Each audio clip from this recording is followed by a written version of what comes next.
थोड़े से question solve कर लेते हैं। फर्स्ट क्वेश्चन है राष्ट्रीय विज्ञान पुरस्कार को लेके, कंसीडर द फॉलोइंग स्टेटमेंट। पहले तो बोला कि ये अवार्ड अनाउंस करे जाते हैं एनुअली, नेशनल टेक्नोलॉजिकल डे के दिन।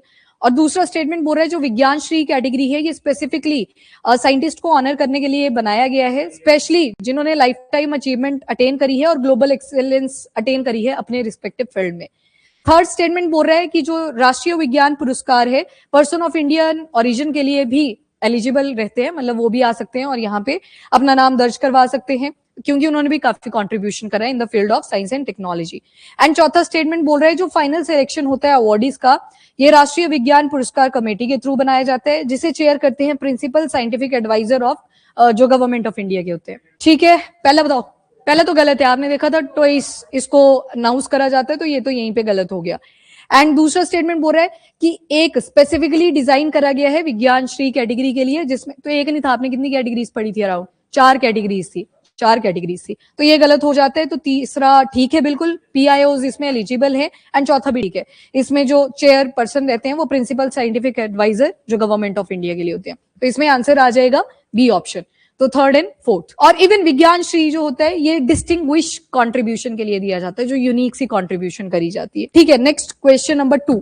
With reference to S4 Triumph air defense missile system, consider the following statement. Long range का है, mobile surface to air missile system है, रशिया ने डेवलप करा है और एयरक्राफ्ट के लिए भी उनके साथ एंगेज करने के लिए भी कैपेबल है, अनमैन्ड एरियल व्हीकल और बैलिस्टिक मिसाइल के साथ डील कर सकता है। कैपेबल ऑफ एंगेजिंग एयरक्राफ्ट मतलब उनको अटैक करने के लिए यूज करा जा सकता है। दूसरा बोल रहा है S400 सिस्टम ये ट्रैक भी कर सकता है और मल्टीपल टारगेट्स को एंगेज भी कर सकता है, इंटरसेप्ट भी कर सकता है यूजिंग रेडार और कमांड सिस्टम। तीसरा बोल रहा है इसकी maximum range up to 400 kilometre जाती है। And which of the following are correct? सारे ठीक है, तीनों ही करेक्ट है यहाँ पे, तो डी ऑप्शन आ जाएगा इसका। Question number 3, archaeological site of Balirajgarh, तो उसको लेके आपने कुछ स्टेटमेंट को कंसीडर करना है।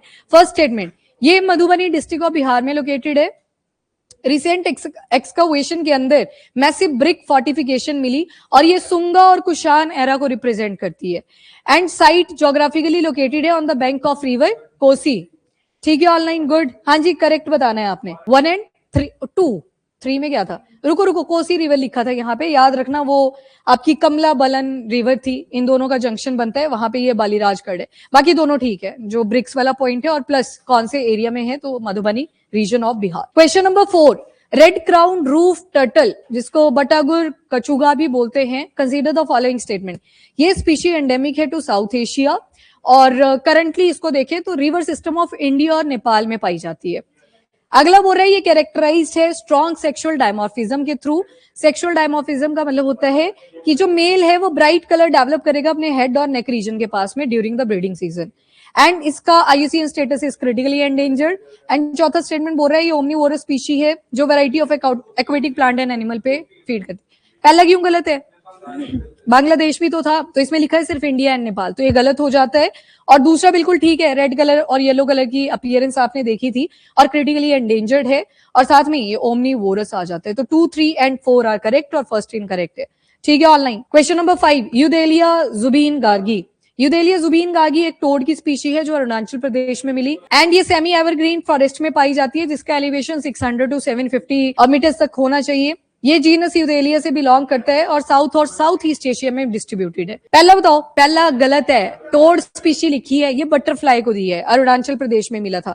बाकी इसी स्पीशी के कॉन्टेक्स्ट में दोनों ही स्टेटमेंट ठीक है। ये हाइट एलिवेशन, ज्यादातर आप पेपर नोटिस करना, ये एलिवेशन वाला जो पॉइंट है ना, अगर आपको लोकेशन ध्यान में, ये ठीक ही लिखा होता है। ठीक है, लोकेशन ज्यादातर ठीक ही दी होती है, ज्यादातर मतलब गलत भी हो सकती है, तो मेरे ऊपर मत आ जाना इधर की मैम ने बोला था कि गलत ही होती है या ठीक ही होती है, तो वो मेजॉरिटी ऑफ द टाइम ऐसा ही रहता है। अरुणाचल कौन? वो असम से थे वैसे तो, अगर स्पेसिफिक देखिए तो गाने पूरे उस एरिया में चलते थे। हाँ, नेक्स्ट तो 2 and 3 आर करेक्ट और फर्स्ट इनकरेक्ट हो जाएगा। With reference to Earth Hour 2026, 23 के पेपर में ये सवाल भी आया था, ढंग से सॉल्व करना। Consider the following statement. पहले तो बोला इसको annually United Nation Environment Programme organise करता है ताकि एनर्जी कंजर्वेशन को प्रमोट करा जा सके। इस इवेंट के दौरान जो पार्टिसिपेंट्स हैं उन्हें एनकरेज करा जाता है कि अगर कोई लाइट आपके लिए नॉन एसेंशियल है उसे बंद कर दो, मतलब बेकार में नहीं जलानी है। 8:30 PM से 9:30 PM तक ये टाइम डिसाइड करा जाता है लोकल टाइम के हिसाब से। और 2026 का थीम था give an hour for earth campaign. पहला बताओ, कितने बोलते हैं ठीक है, कितने बोलते हैं गलत है? वेरी गुड, गलत है। मैंने बोला था यूएनईपी आएगा ऑप्शन में, पर आपने याद रखना है world wide fund for nature. देख के नहीं लगता है, देख के यही ठीक लगेगा कि यही वाला होएगा। ये हेल्प तो करते हैं, पर ऑर्गेनाइजर, मेन ऑर्गेनाइजर कौन है? That is world wide fund for nature, ये इसको ऑर्गेनाइज करते हैं। बाकी स्टेटमेंट ठीक थी दोनों ही, और 2 and 3 इसका करेक्ट है। With reference to first interstate initiative for the great Indian bustard, consider the following statement. पहला बोला, ये जो इनिशिएटिव है ये कंजर्वेशन फ्रेमवर्क प्रोवाइड करता है गवर्नमेंट ऑफ राजस्थान और गुजरात को। It involve the jump start approach और cross state act transfer strategies में अडॉप्ट करी जाएगी। इसका IUCN स्टेटस एंडेंजर्ड है और ये स्टेट बर्ड भी है राजस्थान का। और जो wild life institute of India है ये नोडल टेक्निकल एजेंसी की तरह एक्ट कर रहा है कि कंजर्वेशन, ब्रीडिंग और रिलीज प्रोग्राम कंडक्ट करवाए जाए। पहले तो तीसरा बताओ, तीसरा ठीक है? तीसरा तो गलत है, तो ये तो चला गया। पहला बताओ, पहला इनिशिएटिव में लिखा है कि राजस्थान और गुजरात है, तो ये बिल्कुल ठीक। दूसरा करेक्ट है, जंप स्टार्ट अप्रोच, वो अंडे जो बनाए गए थे वो वाली अप्रोच देखी थी, ये गलत है क्योंकि IUCN status is critically endangered, उसमें एंडेंजर लिखा है। बाकी wild life institute of India यही इसके एफर्ट्स पे चेक रख रहा है। Olive ridley turtle, consider the following statement. पहली स्टेटमेंट बोलता है कि ये वर्ल्ड का स्मॉलेस्ट सी टर्टल है और इसका हार्ट शेप का कैरापेस होता है, ऑलिव और ग्रेइश ग्रीन कलर का होता है। ये आपको tropical region of Pacific, Indian and Atlantic ocean में मिलेगा और ओशन और कोस्टल वाटर दोनों में ही मिल जाता है। ऑलिव रिडले टर्टल हर्बीवोर्स होते हैं और ये फीड करते हैं primarily on sea grasses and marine algae. और ऑलिव रिडले टर्टल ये अपने सिंक्रोनाइज्ड मास नेस्टिंग, जिसे अरिवाड़ा भी बोलते हैं, उसके लिए जाने जाते हैं। और जो गाहिर माठा रीजन है वहां पे मास नेस्टिंग स्पॉट है इंडियन ओशन रीजन के अंदर, और ओनली टर्टल सेंचुरी भी ओडिशा में मिलेगी। पहला बताओ, पहला ठीक। दूसरा भी ठीक है, लगभग सारे ओशन में देखी थी इनकी प्रेजेंस। तीसरा ये गलत है, वैसे भी टर्टल को याद रखना है, ओमनीवोरस होते हैं। चौथा, और इनका IUCN स्टेटस वल्नरेबल। गाहिर माठा ये रीजन आपने देखा था, only sanctuary for olive ridley turtle. तो चार स्टेटमेंट इसमें करेक्ट थी और तीसरी वाली incorrect. With reference to Kakori train action of 1925, consider the following statement. ये वाला जो एक्शन था इसे प्लान एग्जीक्यूट करा गया था by member of Hindustan Republic association. दूसरा स्टेटमेंट बोल रहा है कि सब्सिक्वेंट ट्रायल के बाद जो ब्रिटिश गवर्नमेंट थी उन्होंने रेवोल्यूशनरी को एग्जीक्यूट कर दिया था, इंक्लूडिंग राम प्रसाद बिस्मिल, अशफाकुल्ला खान एंड राजेंद्र लहरी। पहला बताओ, पहला ठीक तो है, HR है। दूसरा भी ठीक है। यहाँ पे जो एग्जीक्यूट, यहाँ पे ये नहीं बोला कि कौन बच के निकल गया था, यहाँ पे नाम भी दिए हैं साथ में, ठीक है? तो एग्जीक्यूट जिनको कर दिया था उनके नाम लिखे हुए हैं। हाँ, तो बाद में फॉर्मेशन हुई थी वो, ठीक है? तो ये दोनों ही ठीक है यहाँ पे। विद रेफरेंस टू ग्रीस सुगम portal, consider the following statement. और आपने देख लिया पोर्टल्स के ऊपर सवाल आते हैं, तो इनको थोड़ा ढंग से प्रिपेयर करके जाना।